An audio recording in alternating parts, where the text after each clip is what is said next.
Our next speaker, Lynne Morton,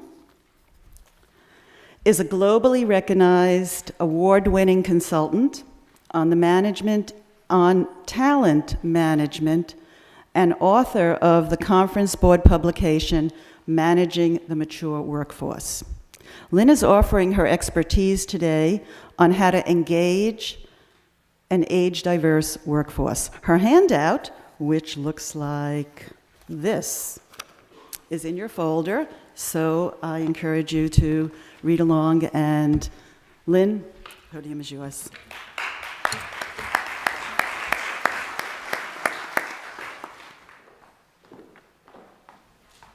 Let me adjust this. There we go. Okay. Well, good morning, everyone. Thank you all for turning out on a gray and somewhat misty morning for a very compelling topic. And I would like to first start by thanking the 5 o'clock club for doing something unusual, which is not having us use PowerPoint.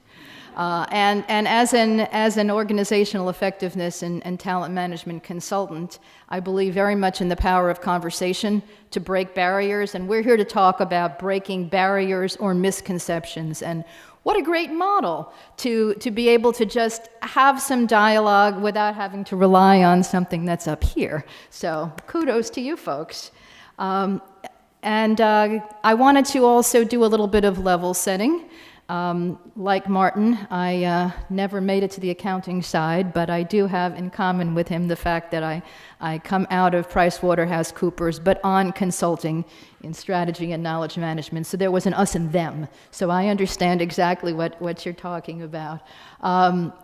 And so it's important for you to realize that that is the perspective that I bring to the topic. It's that of organizational effectiveness and talent management, and I'm not an HR person, although many of my clients are, so I'm bringing the consulting and line perspective to the issue.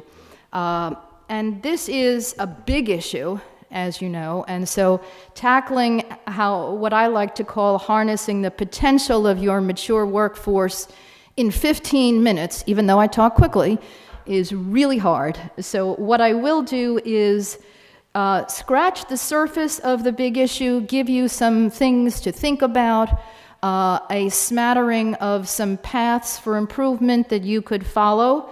And thank you, Renee, for pointing out the handout, because there are some practical tips there, and I will reference all of that. What I want to talk about are basically two buckets of information. The first is how to confront assumptions or misinformation about the mature workforce, and the second is how to create a high-performance, multi-generational talent pool, because as we just heard, you can't ignore the fact that there will be multiple generations in the workforce. So I've got 4 assumptions that I want to share with you and explore briefly, and 5 how-tos in terms of creating a more effective, fully engaged workforce, and I will race through all of that. The first assumption is that mature workers are not as productive as younger workers.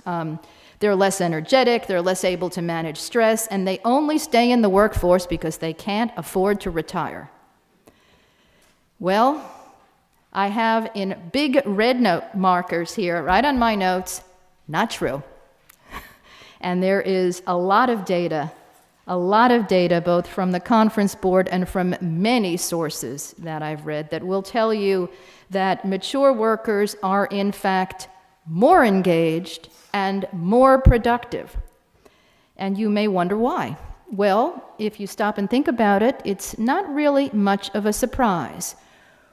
We have more experience, and so we've tried many different ways to get the work done, and we tend to know how to do it faster. And we've learned from many others, and we often know how to do it better. So there is a lot to be said for the wisdom of experience and time doing something. Yes, indeed, many people who are baby boomers can no longer afford to retire, even if the plan was to do so. But more baby boomers don't think of retirement as moving off to Florida and playing golf.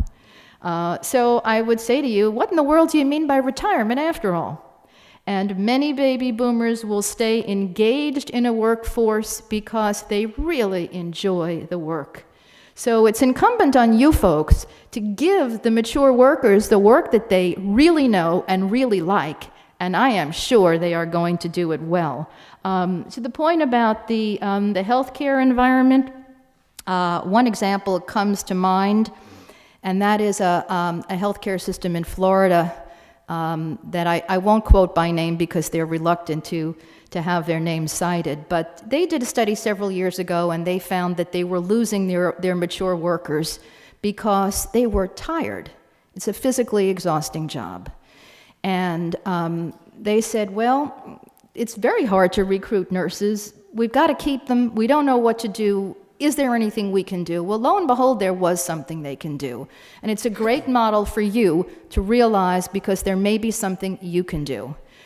They discovered that one of the physically tiring aspects of the job was continuously bending down to help patients who are in beds, and the bending and the pulling and all of this. Well, what they did was they replaced the beds that were stationary with beds that had levers that could move up automatically. And therefore, there was less bending down and pulling and all of this, and it became a whole lot less tiring for the older workers.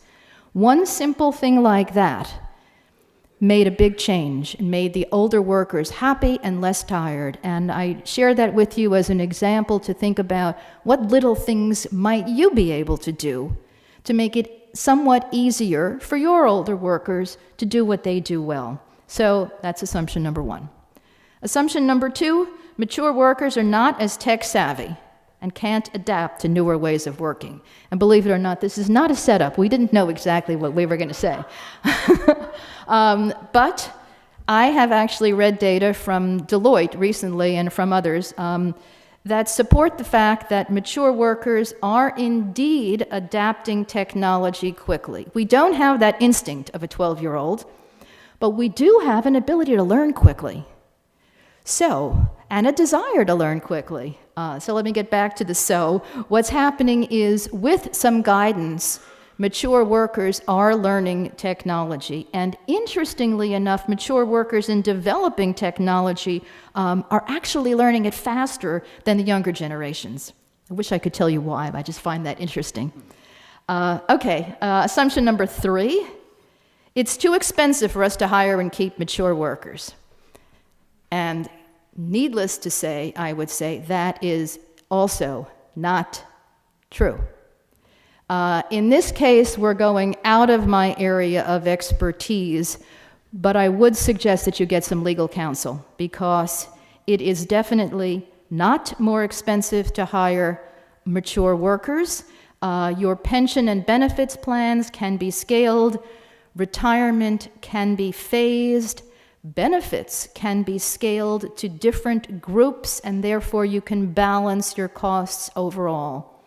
You do need some legal counsel in this area, but it is possible to do this. And in the working group that I was involved with for the conference board and the research that I had the privilege to write as a part of that, there was evidence of that. So get some good legal counsel and you will see that, in fact, that is not true. Assumption number four, younger workers resent the mature workers because they're creating too much of a problem for us to manage. And basically, they're looking and saying, well, why does this old person have my job? There aren't enough jobs to go around. I would say that this is probably true. And it's human nature. In a very competitive job environment like today's, there will be some competitive spirit and resentment for people who have jobs, who hold a job that I think I should have. So again, I would throw this back on you. It's then incumbent on HR to create a culture in which the younger workers learn from the older workers. You create teams, so there is more of a collaborative environment and less of a competitive environment. And you can also create some flex assignments whereby an older worker might share a role with a younger worker. So lots of things that you can do. In the interest of time, I am going to move on to the second bucket of information, and that's the how to create the high-performance, multi-generational talent pool. And here I've given some specifics in the handout. I would first say one size fits none.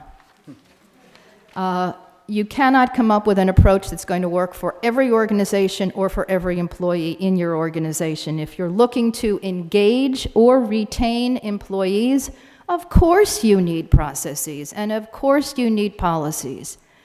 But we engage and retain one person at a time. So there is a lot of individual connection that needs to take place. And whether it's to work remotely or to have phased retirement or to have different benefits, there's a lot you can do. And I'm going to go through 5 specific things with a couple of examples. First, identify your knowledge gaps and your knowledge transfer needs. I'm not going to go into that in any detail because our next presenter is going to do that. But I did want to flag that as an important activity for you to undertake. It's a big initiative, but it's one that really will give you a great payback. The second one is to learn your engagement rates. And when I work with a company and they say, well, we have a very high engagement rate, my first answer is going to be, well, that tells me nothing. What I care about is by segment. It's by level within the organization. It's by department. What do you know about the different talent segments? A blanket number across the board is pretty meaningless. So what you should do relative to engagement is look at the different segments, ask. Go back to the conversation piece. Ask your line managers and mature workers what they value and what they want. How can we ever provide what will engage people if we don't know what that is? And plan to address those things. Of course, if you do a survey or if you have some small focus groups, if you open Pandora's box by asking what you want and are not prepared to respond with at least some bit, you are creating a whole lot more damage than if you never asked in the first place. When you impact one person, you start to impact the whole, because there is the network, there is the gossip circuit, there is the culture. Something happens to me that makes me feel good. I tell Kate, gee, you can't believe what my boss just said to me. She tells Joe, and so it goes, and it gets around. So remember that the little things you can do will make their way through the organization. Let me move on to the third point, which is establish flexibility as a corporate value. Here I would cite IBM, and I know many of you come from smaller organizations. Nonetheless, they have done a lot of things that you can do. IBM held focus groups to look at such issues as post-retirement employment, alternative work schedules, benefits, mentoring, and other ways to transfer knowledge. One thing that they are doing that an organization of any size could do is to engage their former alumni as a, quote, on-demand workforce. So they're people who know your culture, who know the work that has to be done, who might be available and really interested to come in on a project basis. So keep in touch with those alumni and truly use them as best you can. The fourth one is to build a retirement network. IBM has done that. My alma mater, PwC, did that as well. But not only can we come in as consultants, but we can also be brand ambassadors to help you recruit new employees and younger employees, or a balanced workforce. My last point is understand what your customers want. Older workers are especially valued in certain situations, and in this case, I'd cite Lincoln Financial Services. When they did a study, they discovered that many of the people to whom they are selling financial advice were older and wanted to speak with a peer and trusted a peer who understood their financial concerns and their stage in life. And they shifted their customer service rep because of that. So I see Renee coming up. I thank you and look forward to more discussion.